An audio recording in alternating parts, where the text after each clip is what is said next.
안녕하세요. 인천에 살고 있는 28살 이혼녀입니다. 제 평생 결혼한 건 너무나 후회되는 일이지만 빠른 이혼을 한 건 정말 잘한 일이라고 생각하고 있어요. 제가 결혼 후 신혼을 즐기지 못하고 번갯불에 콩 구워 먹듯 이혼을 하게 된 이유를 이곳에 털어놓고 가도 될까요? 제 얼굴에 침 뱉기 같아서 그동안 어디 말 못하고 꾹 참고 지냈거든요.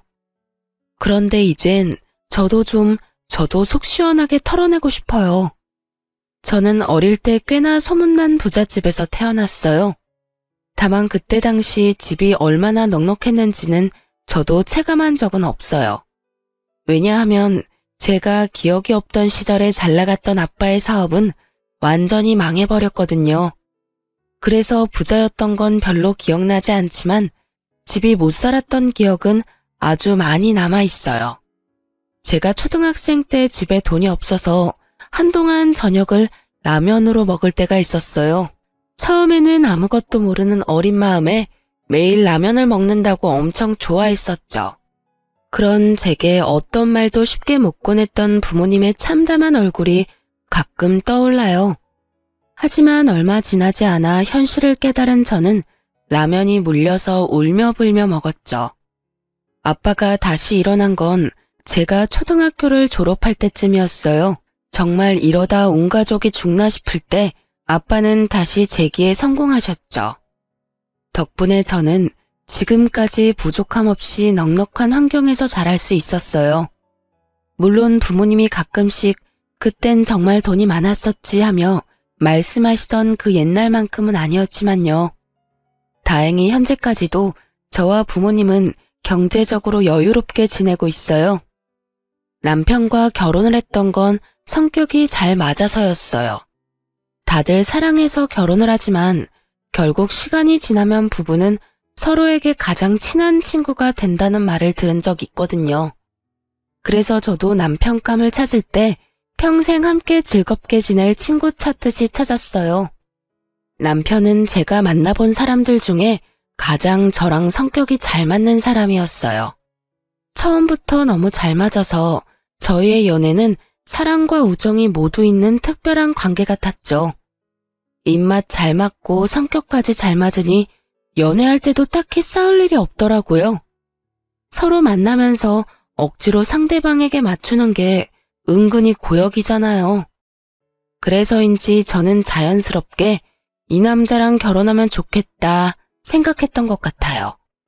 하지만 입맛 비슷하고 성격 잘 맞는 것도 연애 때나 좋았죠. 결혼하고부터는 입맛, 성격보다 훨씬 중요한 게 있다는 걸 깨달았어요. 살아보니 그건 어디까지나 저희 둘의 이야기더라고요. 시어머니와 시누이와 함께 사계절을 겪은 게 아니었으니 결혼하고 무척 당황스러운 일이 많이 생겼어요. 자기야, 우리 엄마 참 고생 많이 하셨어.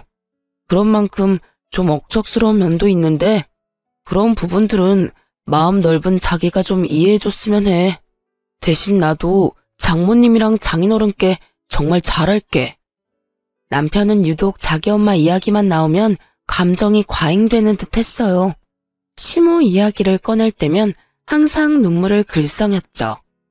가끔 좀 과하다 생각한 적도 있지만 저는 완전히 이해 안 되는 것도 아니었어요. 시모가 초등학생 때부터 혼자 힘으로 남편과 시누를 키우셨다 하더라고요.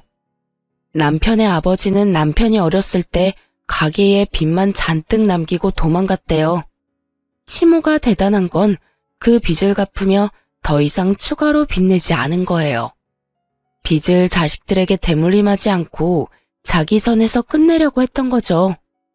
결국 시모는 악착같이 일해서 빚도 다 갚았고 남매 둘 다 대학까지 보냈어요. 물론 저희 집도 어려울 때가 있었지만 저희 집은 부모님 두 분이 의기투합해서 이겨낸 거였거든요. 그러니 저는 홀로 가정을 지킨 시모가 너무나 대단해 보였던 거죠. 그래서 결혼 후 시모의 억척스러움도 웬만하면 이해하려고 노력했어요. 그리고 저희 집이 힘들었던 날들이 자꾸만 떠올라서 시모에게 더 살뜰히 잘했죠. 제가 뭘 바라고 한 건 아니었지만 시모는 자주 툴툴거리는 사람이었어요. 어머님, 요즘 입맛 통 없으시다면서요? 제가 맛집 찾아놨는데 주말에 시간 내주세요. 참나, 그건 또 어떻게 알았냐? 그이한테 들었죠. 시간 괜찮으시죠? 그럼 맛집은 됐고, 나 토요일에 너네 집에 놀러 가도 되냐? 나 며느리가 해주는 밥 한번 먹어보고 싶어서 그래. 네, 좋아요. 어떤 거 드시고 싶으세요? 뭣도 모르고 저는 흔쾌히 알겠다고 했는데 시모는 집에 도착하자마자 잔소리를 늘어놨어요. 냉장고 안을 검사하듯 여기저기 뒤지면서요. 어머, 먹을 게 통 없네. 네? 저 어머님 오신다고 해서 미리 장 봤어요. 지금 먹을 거 말고 말이야. 너희 평소에 먹는 것들 말이다. 아, 저희 그때그때 먹을 만큼씩만 사고 있어서요. 요즘 사람들 인터넷에서 장 보던데 너도 혹시 그러니? 아무래도 그렇죠, 어머님. 저희는 보통 그렇게 장 봐요. 둘 다 회사 다니니까 아무래도 그게 쉽고 편하더라고요. 그리고 마트보다 소량으로 파는 것들도 많아요. 아니, 인터넷이랑 마트 말고 재래시장에서 장을 봐야지. 그래야 물건도 좋고 가격도 훨씬 저렴하지. 아, 사돈이 그런 건 안 가르쳐주니? 에이구 정말. 살면서 무슨 변수가 언제 어떻게 생길지 누가 알아? 날 봐라. 남편 도망가서 평생을 이 고생했잖냐. 물론 내 아들은 지 아빠 말고 날 쏙 빼닮아서 그럴 일은 없다만 너 나중에 애 낳고 키우다 보면 언제 회사 그만둘지도 모르고. 이렇게 둘 다 벌고 있을 때 미리미리 절약해라. 알았냐? 네, 그럴게요. 어머, 너 내 말 그냥 듣고 흘리는 거냐? 대충 대답하지 말고 지금 내 말 새겨들어라. 네, 알겠어요. 매번 그렇게는 못해도 되도록이면 시장 가보도록 할게요. 매번 그렇게는 못한다니. 지금부터 물건 사는 습관을 잘 들여야지. 너 그렇게 뭐든 쉽게 사는 버릇하면 되겠어? 그 순간은 제가 무조건 시모 말에 넙죽 엎드려야 시모의 잔소리가 끝날 것 같았어요. 하지만 저는 무조건 오케이 하지는 않았답니다. 지금 당장 회피하자고 수긍했다가 미래에 제가 더 고생할 것 같았거든요. 그래서 저는 은근히 시모에게 반항을 했어요. 그럼 어머님, 이렇게 하는 건 어떨까요? 아무래도 제가 남편보다 주간에 일하는 시간이 많아요. 주말까지 일이 생기는 경우도 허다하고요. 그래서 그동안 대부분 집안 마트나 인터넷으로 장 봤는데 어머님이 재래시장 가라고 하심 대부분 장은 남편이 볼 것 같아요. 그래도 괜찮겠죠? 뭐? 그게 무슨 말도 안 되는 소리냐? 저희는 맞벌이니까 살림을 제가 다 전담할 수는 없어요, 어머님. 그래도 그이가 어머님한테 보고 배운 게 있으니까 저보다는 물건도 잘 볼 것 같긴 해요. 오히려 잘 된 거 아닌가요? 시모는 예상하지 못한 제 말에 잠시 벙찌더라고요. 응? 그래? 그래 뭐 장 보는 것쯤은 너희 알아서 해라. 그래도 꼭 시간 나면 내 아들 시키지 말고 네가 직접 재래시장 가보고 그래. 평생 인터넷에서 장 볼 거 아닌 말이다. 네, 어머님, 그렇게 할게요. 시모는 괜한 아들 고생시키는 것 같아 마음에 안 드는 눈치긴 했지만 그 이후로 시장에서 장 보라는 소리는 쏙 들어가더군요. 만날 때마다 여러 잔소리를 늘어놓던 시모는 비록 다정한 성격은 아니었지만요. 그렇다고 며느리가 말 안 듣는다고 주구장창 괴롭힐 사람으로는 또 안 보였어요. 본인이 납득할 만하면 웬만해서는 그냥 넘어가더라고요. 그래서 저도 큰 불만 가지지 않으려 했죠. 하지만 시간이 지날수록 가만히 있으면 호구라는 말이 떠올랐어요. 남편과 시댁 때문에 저와 친정 식구들이 호구가 되는 느낌이 강하게 들었거든요. 처음에 저희 부모님은 양가 집안이 차이가 좀 나니까 남편과의 결혼을 조금 반대하셨어요. 저희도 물론 어려웠던 적 있었지만 저희 집이 겪은 아픔과 시댁의 아픔은 좀 다르니까요. 아빠는 살아온 결이 집안끼리 비슷해야 좀 더 제 결혼 생활이 순탄하지 않을까 고민하셨어요. 큰 반대보다는 걱정과 우려라는 표현이 더 어울리겠네요. 그랬던 저희 부모님도 막상 싹싹한 성격에 제게 잘하는 남편을 만나보고는 좋은 사람 같다며 결혼을 허락하셨죠. 그런데 결혼 후 시누이의 행동을 보고 저희 엄마 아빠는 많이 불편해하셨어요. 상견례 때는 참하고 조용하더니 결혼하자마자 신우가 본색을 드러내더라고요. 오죽했으면 속상한 저희 아빠 입에서 이런 말이 나왔어요. 내가 끝까지 이 결혼 반대할 걸 그랬다. 다름 아니라 결혼하고 처음으로 양가 모여서 식사하는 자리를 가졌는데 철없는 시누이가 설쳐서 분위기가 완전히 엉망이 됐거든요. 곧 30대를 앞두고 있는 시누이는 집안에서 사고뭉치 같은 존재였어요.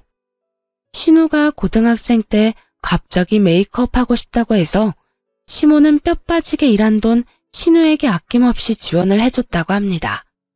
그 당시 미용 재료값, 학원비까지 돈이 은근히 많이 들었대요. 그래도 신우가 각종 미용 자격증 따고 전문대까지는 갔다 합니다. 그런데 실습 나가서 고작 몇 개월 일해놓고 힘들다면서 졸업도 포기하고 그동안 배운 것들 다 때려치웠다더라고요. 그러고는 쭉 집에 틀어박혀 백수로 살았고요. 그 나이 먹도록 남편과 시모에게 기생한 거죠. 그러다 겨우 1년 전쯤 보험 설계사로 취직한 거예요. 저는 그 사정을 뒤늦게 남편에게 들은 터라 속으로 당황할 수밖에 없었죠. 진작 알았다면 신우 때문에 남편과의 결혼을 보류했을지도 모르겠네요. 그럼에도 불구하고 저는 지금이라도 신우가 밥벌이 하고 있으니 지나간 과거보단 현재를 응원하려 했어요. 하지만 뻔히 제가 그 모든 사정을 다 알고 있는데 신우 하는 행동들이 너무 뻔뻔하더라고요. 새언니, 다시 한번 진심으로 결혼 축하해요. 우리 오빠 앞으로 잘 부탁해요. 고마워요, 아가씨. 그럼 이제 결혼식도 끝났고 중요한 일 딱 하나 남았네요. 네? 어떤 거요? 양가 식사 자리가 엄청 화기애애한 분위기는 아니었지만 조용한 룸에서 도란도란 안부를 묻고 나름 편안한 분위기였어요. 신우가 보험 팔겠다고 나서기 전까지는요. 보험이요. 그래도 제가 설계사인데 다들 점검해야죠. 새언니랑 사돈 어르신들 보험 이제 내가 다 관리하려고요. 이제 우리 한 가족이잖아요. 새언니 주민번호는 나중에 받으면 되고 사돈 어르신들은 직접 이렇게 뵐 기회가 자주 없으니까 지금 주민번호 좀 불러주시겠어요? 사돈 처녀, 아니 그게 갑자기 무슨 말이지? 당황해서 말까지 더듬는 저희 엄마의 말은 가뿐히 무시하는 신우였어요. 아니다. 그냥 새언니가 주민번호 전부 나한테 톡으로 보내요. 사돈 어르신, 걱정 마세요. 제가 다 알아서 할게요. 이제라도 부족한 보험 추가하고 필요 없는 보험은 정리해야죠. 그때 일식집이었는데 죽을 먹고 차례로 음식 나오려는 찰나였어요. 당연히 먹기도 전에 저희 가족들 입맛 다 떨어졌습니다. 저뿐만 아니라 저희 부모님 역시 신우의 건방진 태도에 깜짝 놀랐고요. 신우에게 제가 만만해 보였나 울컥 화도 치밀어 오르더라고요. 저는 그렇다 해도 저희 부모님 우습게 보는 것도 열받고 그걸 제지하지 않는 시모와 남편도 어이없었어요. 솔직히 가까운 가족 사이에도 보험은 정말 신중하게 가입하는 거잖아요. 본인이 필요하다 생각이 들면 열심히 알아보고 가입해도 되는 게 보험이고요. 그런데 신우이가 경력 있는 베테랑 설계사도 아니고 병아리 신입 설계사인 거 시댁도 저도 다 아는 사실이잖아요. 설령 신우가 보험의 여왕이라 했어도 그 식사 자리에서 갑자기 영업하는 것도 굉장히 무례한 일이라 생각했어요. 친정 부모님도 말문이 턱 막히셨고요. 아가씨, 여기서 이렇게 말할 게 아닌 것 같아요. 지금은 식사부터 하고 다음에 저랑 이야기해요. 상황 파악 못하는 신우이에게 저는 단호한 말투와 눈빛으로 경고했어요. 하지만 신우는 눈치는 진작에 말아먹은 사람처럼 굴더군요. 다음 언제요? 에이, 설마 새언니 혹시 나 못 믿어요? 제가 설마 가족들 주민번호 받아서 엄한 데 쓰겠어요? 오래 걸리는 이야기도 아니고 그냥 천천히 식사하면서 이야기하면 되죠. 새언니, 보험은요, 내일 다음에 이런 식으로 미루다 보면 진짜 큰일 나요. 아가씨, 어머, 새언니, 지금 저한테 소리 지른 거예요? 나는 그냥 좋은 마음으로 물어보는 건데 좀 많이 서운해지려고 그러네. 심지어 그때까지 제 남편은 한마디 거들지도 않더군요. 저는 남편이 입에 본드칠이라도 한 줄 알았네요. 제 언성이 점점 높아지자 지켜보시던 친정아빠가 제 손을 조용히 잡고 말했어요. 사돈처녀, 열심히 사는 모습은 보기 좋네요. 그런데 지금 이 자리는 결혼식 무사히 끝나고 우리가 처음 만나는 자리 아닌가요? 아직 그런 사적인 이야기를 꺼내기엔 이른 것 같은데 난 오늘은 즐거운 식사 자리에 집중하고 싶네요. 자네 생각은 어떤가? 네, 그렇죠. 장인어른 말씀이 맞습니다. 이제 소정아, 그 얘기는 그만하자. 내가 뭘 어쨌다고. 아빠가 남편에게 묻자 남편은 그제서야 그만하라고 시누이를 말렸어요. 시누이는 식사하는 내내 입이 대빨 튀어나와선 아무 말을 하지 않았어요. 차라리 그렇게 입을 다문 편이 나았죠. 시모는 창피는 했는지 나중에 시누이 등짝 때리는 건 얼핏 봤어요. 문제는 그 이후에 신우가 전화와서 엄청 우는 소리를 하는 겁니다. 새언니, 나 이번 달 실적 조금만 더 채우면 되거든요? 저 좀 도와주면 안 돼요? 보험 비싼 거 가입하라고는 강요 안 할게요. 이참에 진짜 보험 점검하면 좋잖아요. 아가씨, 네? 어머님이랑 남편은요? 그게 아가씨한테 보험 들었어요? 엄마랑 오빠는 어떤 보험 들지 아직 고민 중이에요. 어머님이랑 오빠 가입하면 그때 저도 생각해 볼게요. 너무해요, 진짜. 너무한 건 아가씨죠. 적어도 아가씨 가족인 어머님이랑 오빠는 설득해야 저도 믿음이 갈 거 아니에요. 저는 신우에게 시모랑 남편부터 가입시키고 오라고 했어요. 고집 세고 짠순이인 시모가 아무리 자기 딸이라고 해도 1년 된 설계사한테 덥석 보험을 새로 들 리가 없다는 걸 짐작했거든요. 아니나 다를까 시누이는 시모는 물론이고 남편에게도 가입 성공을 못 시켰더라고요. 본인 가족도 한 명 가입 못 시키는데 뭘 믿고 제가 가입하겠어요.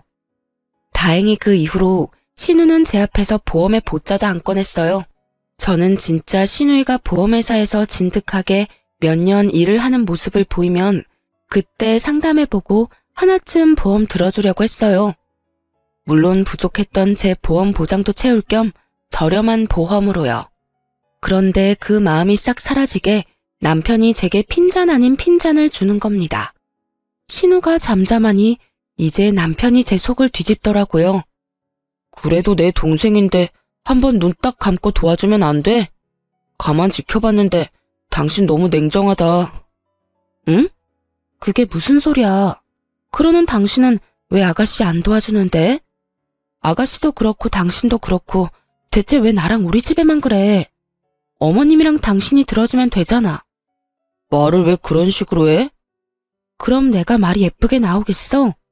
당신이야말로 내가 가만 지켜봤는데 그동안 왜 자기 동생 안 말렸어? 내가 아가씨 문제로 싸우기 싫어서 잠자코 있으니까 바보로 보였어? 그건 걔가 철이 없어서 그런 거고. 그러니까 왜 나이만 먹고 철없는 동생 하는 짓을 엄한 데서 따지냐고. 막말로 내가 따져야지. 철없이 행동한 걸 알았으면 당신이 제지했어야 맞는 거 아니야? 내 말 틀렸어? 가족끼리 돕고 싶으면 당신이랑 어머님이 가입해주면 되는 건데 자기 가족도 안 들어준 보험을 왜 우리 친정에 가입하래? 연애 때 그렇게 잘 맞던 남편과 처음으로 싸운 이유가 바로 신우이라니. 기분이 너무 언짢더라고요. 게다가 앞으로 남편과 삐걱거릴 순간들이 눈앞에 너무 그려지더라고요. 결혼하면 무조건 잘 살 줄 알았는데 철없는 신우 편을 들어주는 남편이라니. 솔직히 크게 실망했어요. 이건 완벽한 내로남불 아닌가요? 친정이 얼마나 만만하면 신우가 설치는데 맡기는커녕 뒤에서 편까지 들어주다니. 그 후 제가 대놓고 남편을 투명인간 취급하자 그제서야 잘못했다며 남편이 싹싹 빌더라고요. 하지만 아니나 다를까 저희 싸움은 한 번으로 그치지 않았어요. 어느 날은 신우가 울면서 전화가 왔어요. 새언니, 어떡해요? 왜 울어요? 무슨 일이에요, 아가씨? 말도 제대로 못할 정도로 흐느끼는 신우의 전화에 저는 정말 놀랐어요.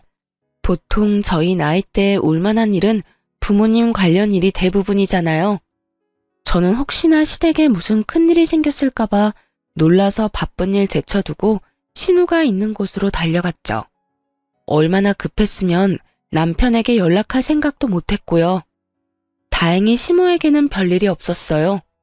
대신 신우가 몸을 가누지 못하고 제게 쓰러지듯 기대서 오열했어요. 나 어떡해요, 새언니? 나 전세 사기 당했어요. 우리 엄마 알면 큰일 나요. 엄마가 돈 모을 때까지는 어떻게든 집에서 출퇴근하라고 했는데 내가 그 말 무시하고 전세 대출 받아서 나온 거거든요. 새언니, 나 당장 지낼 곳이 없어요. 알고 보니 부동산 중개 수수료 좀 아끼겠다고 개인 직거래하다가 사기당한 신우였어요. 저는 시모가 절대 신우 도와주지 않을 걸 잘 알고 있었어요. 시모 성격에 아무리 본인 딸이라도 멍청하게 사기당한 거 알면 분명 온 집안이 난리 날 게 뻔했죠. 시모가 돈에 엄청 예민했거든요. 당장 오갈 곳 없어진 신우는 저희 집에 며칠 지냈어요. 여보, 내 동생 챙겨줘서 정말 고마워. 이렇게 계속 지내는 건 아무래도 불편하니까 당신이 아가씨 월세 보증금 빌려주는 건 어때? 어? 난 지금도 괜찮은데? 뭐? 어차피 우리 방 하나 남잖아. 그러지 말고 그냥 동생한테 월세 받는 건 어때? 난 싫어. 여기 우리 신혼집이야. 자기 신혼 뜻 몰라? 근데 자기가 쟤 여기까지 데리고 온 거잖아. 그건 아가씨가 당장 갈 곳 없다고 하고 그때는 상태가 많이 안 좋았으니까. 아, 몰라. 당신이 해결해. 그래도 내가 오빠인데 어떻게 나가라고 그래? 그리고 제가 나한테 보증금 받아가서 갚겠어? 차라리 방 하나 내주고 월세 받고 말지. 당신 정말 무책임하다. 당신도 무책임해. 신우랑 며칠 지내다 보니 너무 불편했던지라 저는 당장 신우를 나가게 해야겠다는 생각뿐이었어요. 그때까지는 남편과 이혼까지 갈 생각은 못하고 어차피 못 받을 돈 남편이 빌려주나 제가 빌려주나 똑같다 생각하고 제가 줘버렸어요. 지금 생각해보면 바보 같은 선택이었지만 그땐 가족이니 벼랑 끝에 몰렸을 때 한 번은 도와주자 생각도 했고요. 주식이랑 적금 여기저기 돈 묶인 남편보다는 제가 당장 현금 여유가 있기도 했고 재정적으로도 제가 남편보다 돈은 더 많았거든요. 신우 일이 해결되자 남편은 또 울먹거리며 말했어요. 당신한테 정말 감동받았어. 진심으로 고마워. 내가 정말 잘할게. 하지만 이번에 큰일은 친정에서 치르고 말았죠. 생각지도 못하게 엄마 건강에 적신호가 온 거죠. 난소에 작은 혹이 여러 개가 발견됐거든요. 그래도 암은 아니어서 천만다행이었지만 처음 알게 됐을 때는 너무 놀랐어요. 저는 친정엄마 앞에서 애써 눈물을 참았지만 남편 목소리를 들으니 눈물이 터지더라고요. 여보, 나 이제 점심시간이야. 장모님 괜찮으셔? 난소에 혹이 여러 개 발견됐대. 처음에 암인 줄 알고 얼마나 놀랐는지 몰라. 아, 여보, 너무 걱정하지 마. 내가 있잖아. 그 순간에는 그냥 목소리만 듣는데도 든든하더라고요. 그 다음 신우가 엄청 의기양양한 목소리로 전화가 오기 전까지는 그렇게 생각했어요. 새언니, 내가 분명히 큰일 난다 경고했었죠? 그러길래 내가 신청서 줄 때 진작 상담하고 가입했으면 좋았잖아요. 다들 내 말 무시하더니 으이그. 그래서 사돈어른 난소암 보험금은 어디서 얼마나 나온대요? 뭐라고요? 아, 진짜 일 터지고 후회해봤자 소용없어요. 그러니까 빨리 새언니도 나한테 상담받고 가입해요. 아가씨, 지금 그게 할 말이에요. 그리고 난소암 아니고 혹 몇 개 발견된 거고요. 남편이 제대로 전달을 못한 건지 난소암이라고 잘못 전달한 거였죠. 그런데 착각한 신우가 전혀 걱정하는 말투가 아니라서 너무 어이가 없더라고요. 그런 줄 알았다는 뉘앙스라 아주 기분이 더러웠죠. 게다가 그 상황에 저한테까지 보험을 팔려고 하는 그 가증스러운 모습 보고 오만정이 뚝 떨어졌어요. 저는 보증금도 기꺼이 내줬는데 말이죠. 그리고 만에 하나 정말 암이었더라도 그때 아가씨한테 가입했다 한들 못 받는 건 몰라요? 암은 3개월 지나야 보험금 받을 수 있어요. 아가씨, 뭘 알고 말하는 거 맞아요? 네? 당연히 알고 있죠. 제가 전곡을 찌르자 신우는 당황해서 말을 더듬더라고요. 염치 없고 무식한 신우는 당황하는 것도 잠시였어요. 묘하게 신나고 격앙된 목소리로 이렇게 말하더군요. 이참에 전부 바로잡아요. 난소에는 혹이 있어서 암 가입은 안 되겠지만 다른 보험이라도 점검해야죠. 병원 어디예요? 지금 내가 갈게요. 아, 아가씨, 됐거든요. 그리고 엄마 아는 보험 설계사분 있어요. 그러니까 그만 좀 영업해요. 아주 지긋지긋해 죽겠네. 가족끼리 기분 상하게 뭐 하는 짓이에요? 저는 딱 잘라 거절하고 신우의 전화를 일방적으로 끊었습니다. 그때 전화만 끊은 게 아니라 아주 이참에 신우랑 인연을 끊으려고 마음먹었죠. 제 마음속에는 이대로 신우랑 평생 안 보던가 남편이랑 이혼하던가 둘 중 하나였어요. 퇴근한 남편에게 신우의 만행을 알렸더니 돌아오는 반응은요. 에이, 그럴 수도 있지. 내 동생 원래 철이 없잖아. 잘 배운 당신이 내 동생 불쌍하게 생각하고 이해 좀 해줘라. 그리고 내가 중간에 잘못 전달한 잘못도 있잖아. 근데 그렇다고 신우의 전화를 막 끊어버려? 자기 은근 좀 못됐다. 내 동생 얼마나 무안했는지 바로 전화와서 울기까지 하는데 아니, 걔도 자기 혼자 좋자고 보험 들자는 게 아니잖아. 다 장모님 위하고 걱정해서 걔도 그런 말 한 거지. 라고 공감은커녕 저를 나쁜 사람으로 만들더군요. 단체로 돌았지 아주? 저는 그대로 남편 정강이를 걷어찼어요. 자기 동생 철없는 거 알면 나한테 사과를 해도 모자랄 판이잖아요. 그런데 동생 운다고 저한테 와서 따지고 드는 꼴이라니. 남편이 아니라 원수가 따로 없었어요. 그렇게 여동생 끼고 돌 거면 그냥 결혼 안 하고 평생 자기 동생이랑 살면 좋잖아요. 아이, 이게 뭐 하는 짓이야. 이혼해. 이혼하자고, 이 나쁜 인간아. 넌 네 불쌍한 동생이랑 평생 살아. 이혼이라니. 에이, 내가 잘못했어, 여보. 앞으로. 붙잡는 남편 두고 집을 나왔는데 기막힌 타이밍으로 시모가 밖에서 저녁 먹자고 전화가 오더군요. 할 말이 있다고요. 저는 이혼 선언하기에 딱 알맞은 기회라 생각하고 시댁을 갔어요. 그런데 그 자리에 신우가 같이 앉아 있더라고요. 왔어요, 새언니? 아가씨가 있는 줄은 몰랐네요.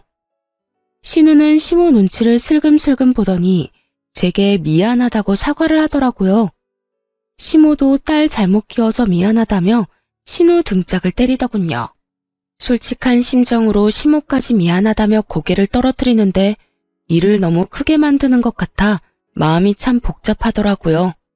그런데 시모가 뜻밖의 말을 꺼내더군요. 저기, 내가 1억 3천이 당장 필요한데 말이야. 동진이한테 먼저 말할까, 너한테 먼저 말할까 많이 고민했어. 내가 이자 쳐서 확실히 갚을 테니까 한 번만 시어미 사정 좀 봐줄래? 네? 어머님, 갑자기 그 큰 돈이 왜 필요하세요? 시모가 시누이처럼 철없고 정신 나간 사람이 아니라고 생각해서 그 큰 돈이 어디에 필요한지 궁금은 하더라고요. 시모는 일요일 하루 빼고 매일 아르바이트 하러 나가는 사람이었으니까요. 신뢰가 없는 건 아닌데 큰 돈을 갑자기 빌려주기엔 부담스러웠어요. 아니, 애초에 빌려줄 생각도 없었고 어떻게 잘 거절할지 방법을 생각하고 있었죠. 그때 속으로 아차했던 게요. 신우 보증금 조건 없이 한번 빌려주니까 이런 식으로 제가 힘들어지는구나 싶었어요. 들어보니 시모는 본인 장사를 하고 싶은 거였어요. 좋은 기회로 딱 1억 3천이면 보증금도 권리금도 해결할 수 있다더라고요. 시모는 반찬 가게에서 일했는데 손맛이 꽤 좋아서 그 동네 사람들이 알아주는 거 저도 알고 있었어요. 만약에 제가 가게 보증금 빌려줘도 시모가 쓰는 게 아니라 돈이 묶이는 거니까 몇 년 후 제게 다시 돌아오겠지 생각은 했어요.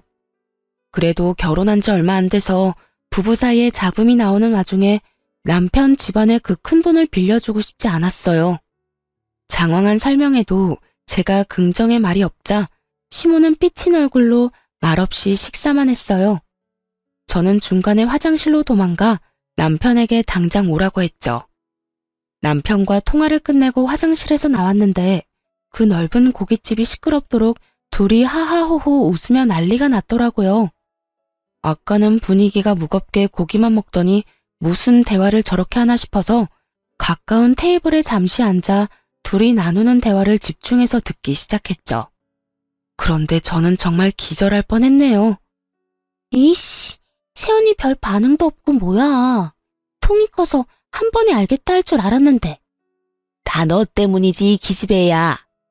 아, 그만 좀 때려. 나도 먹고 살려고 그랬다 뭐. 그러게, 오빠랑 엄마가 보험 좀 가입해줬으면 좀 좋아. 시끄러. 정신 못 차리고 있어. 근데 엄마, 오늘 고깃값은 누가 결제해? 설마 새언니가 우리 보고 계산하라는 건 아니겠지?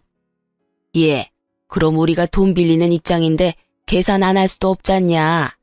넌 그러니까 무슨 생각으로 이 비싼 고깃집으로 온 거야? 오랜만에 소고기 먹고 싶었단 말이야. 새언니 진짜 짜증나. 저번에는 500만 원 바로 입금해주더니. 그래도 착하지 않냐. 아주 퍽하면 속아. 저러다 엄한 데 가서 사기라도 당할까 걱정될 만큼. 그래, 뭐 좀 답답해도 착한 건 인정. 덕분에 전세 사기 당했다고 거짓말하고 원룸 보증금까지 건졌잖아. 근데 엄마, 새언니 말이야. 나 월세도 가끔 내달라고 부탁하면 내줄 것 같지 않아? 어머, 그럼 네가 우는 소리 종종 해봐. 너 그런 거 잘하지 않냐? 제발 똑똑하게 굴어. 보험 팔 생각만 하지 말고. 이제 우리 집 든든한 금고 생겨서 얼마나 다행이야. 엄마, 가게 보증금 얼마랬지? 약속한 대로 5천은 나 주는 거다. 너 허튼 곳에 쓰면 정말 죽어. 듣다가 알게 됐는데 시모는 제게 큰 돈 빌려서 보증금 내고 자기 딸이랑 본인 종잣돈 만들 생각이었나 봐요. 애초에 돈 빌리고 갚을 생각도 없어 보였고요.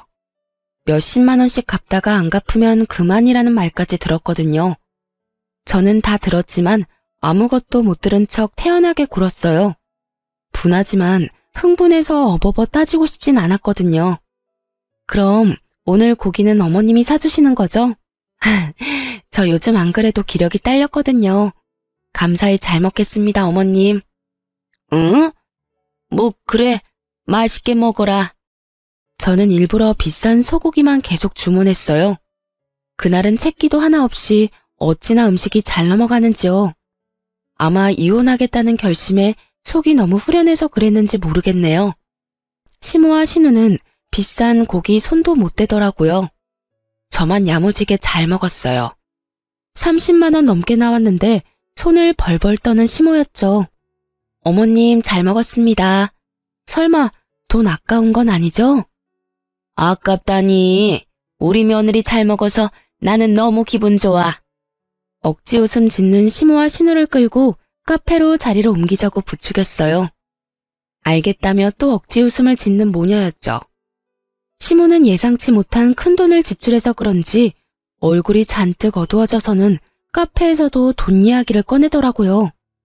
그럼 돈은 해주는 거지? 어머, 어머님 얼마라고 했었죠? 1억 3천.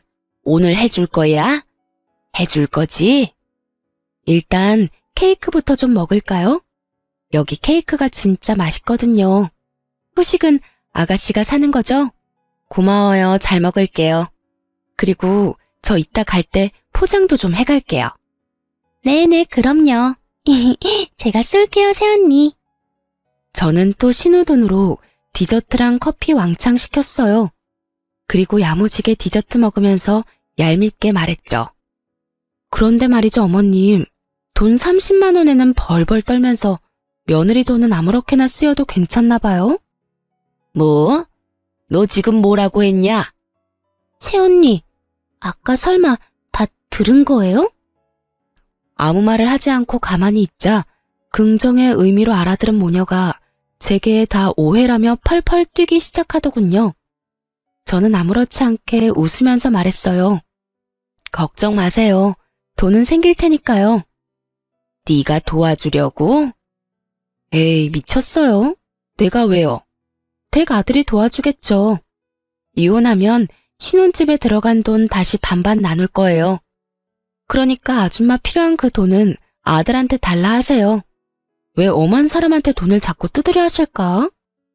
아참, 혼수는 내가 했으니까 다 가져갈 거고요.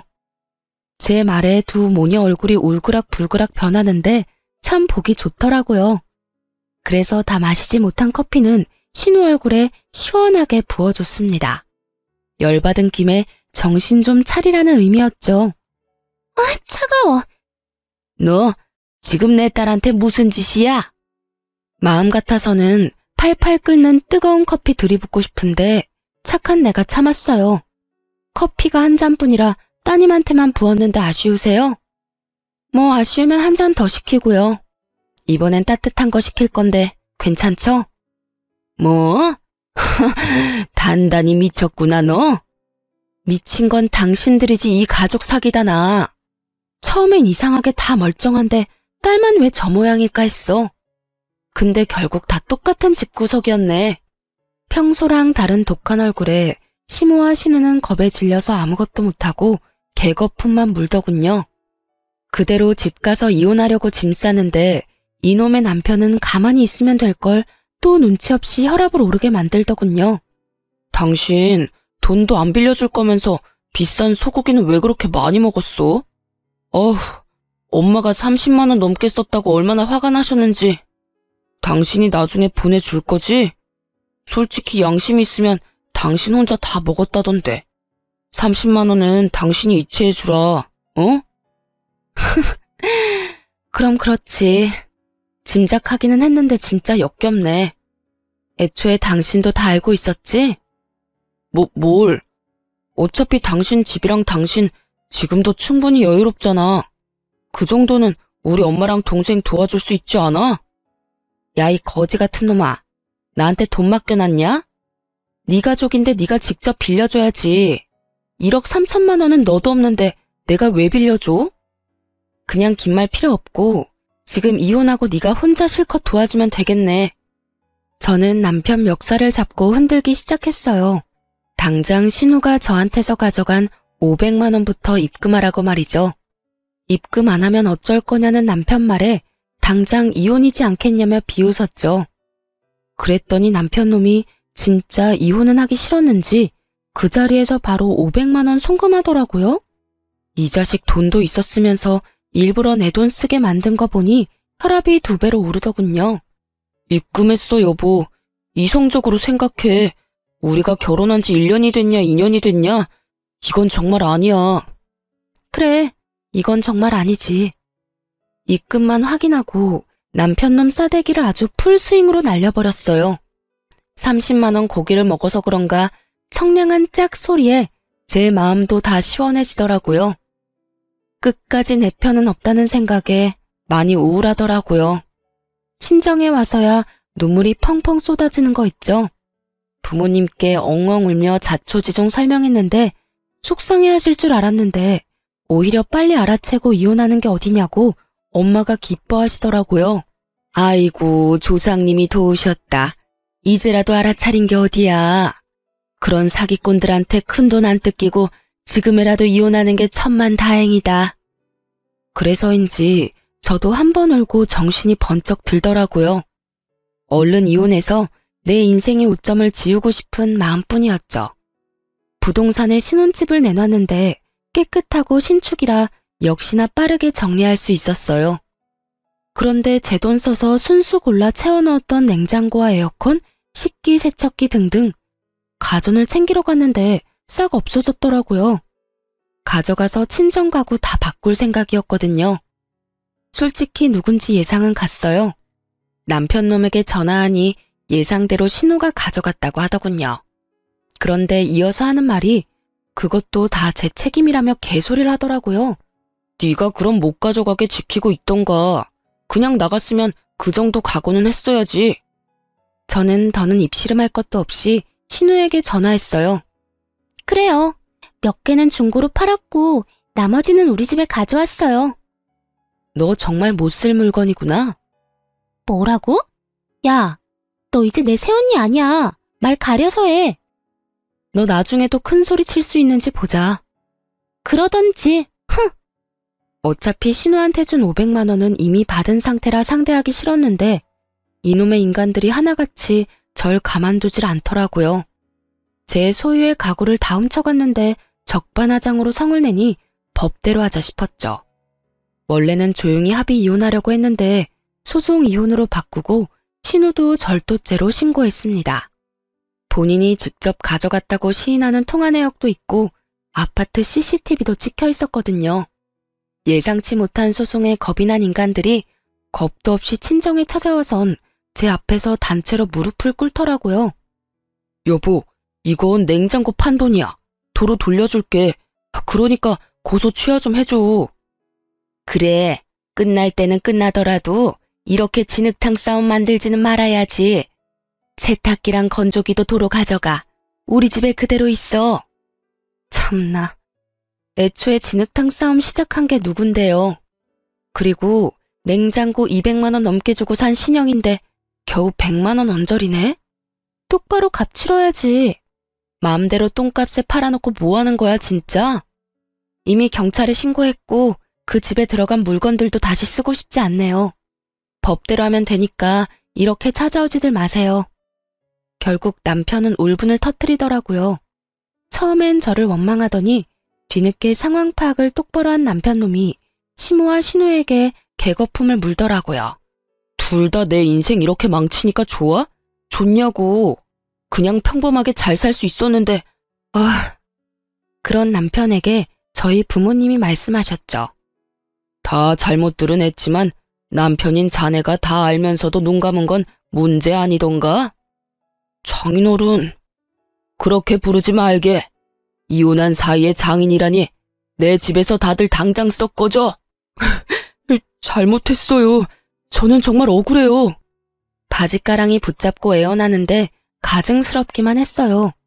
자기 엄마랑 동생이 부인 기만할 때 가만히 있었으면서 뭐가 그리 억울할까요? 저는 이혼 소송은 그대로 진행했고 신우도 경찰에 넘겼어요. 겁 없이 혼수를 훔쳐간 건 잘못이지만 나름 선심 써서 제 값만 내놓으면 합의해주려 했거든요. 그런데 갑자기 제게 만나자 하더니 마지막에 먹은 소고기값 대략 30만 원이랑 카페에서 쓴 돈까지 40만 원을 달라고 하더라고요. 정말 끝까지 눈치도 염치도 없는 족속들이었어요. 계산은 똑바로 해주실 거죠? 계산을 똑바로 하면 여기 날 부르면 안 됐지. 너 정말 내가 합의 안 하면 어쩌려고 이러니? 네? 그 정도 멍청함은 병 아니니? 감히 네가 나한테 돈을 요구할 수 있다고 생각해? 정신 못 차려? 잘못했어요. 제가 생각이 짧았어요, 언니. 정말 멍청한 건 답도 없구나. 괜히 성질 도둑에 했다가 잘못했다고 싹싹 비는 꼴이라니. 그 이후에 저는 혼수값 전부 다 되돌려받고 합의는 해줬어요. 물론 소고기 값은 돌려주지 않았답니다. 시모랑 신우 방관한 유책 사유가 충분히 입증돼서 위자료 두둑하게 받고 헤어졌어요. 끝까지 그 인간 자기 죄는 모르더라고요. 왜 자기가 피해자라고 생각하는지 어이가 없었어요. 그놈 어지간히 억울했는지 자기는 잘못한 게 없는데 엄마랑 여동생 때문에 제게 위자료까지 주고 이혼당했다며 여기저기 말하고 다녔나 봐요. 자기 얼굴에 침 뱉기인 줄도 모르고요. 덕분에 저랑 겹치는 지인들, 회사 사람들 다 전 남편이랑 손절했어요.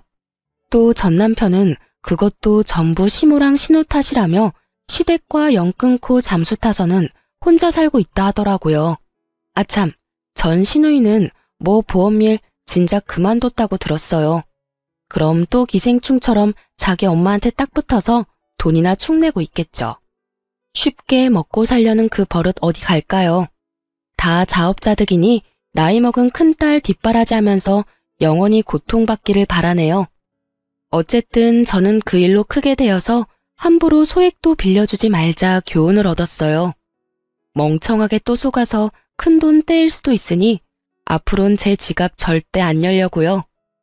그리고 저는 재혼도 안 하고 그냥 혼자 잘 살고 싶어요. 요새 저는 제 또래 친구들이나 혹은 결혼 앞둔 친구들에게 항상 말하고 있어요. 결혼은 제발 웬만하면 수준에 맞게 집안 차이 많이 안 나게 하라고요. 그리고 엄마도 혹 제거수술 경과가 좋아서 큰 후유증 없이 건강 잘 유지하고 계세요. 여러분도 건강검진 제때 잘 받으시고 항상 건강하세요. 그럼 지금까지 제 긴 사연 함께 들어주셔서 감사합니다. 좋은 하루 되세요.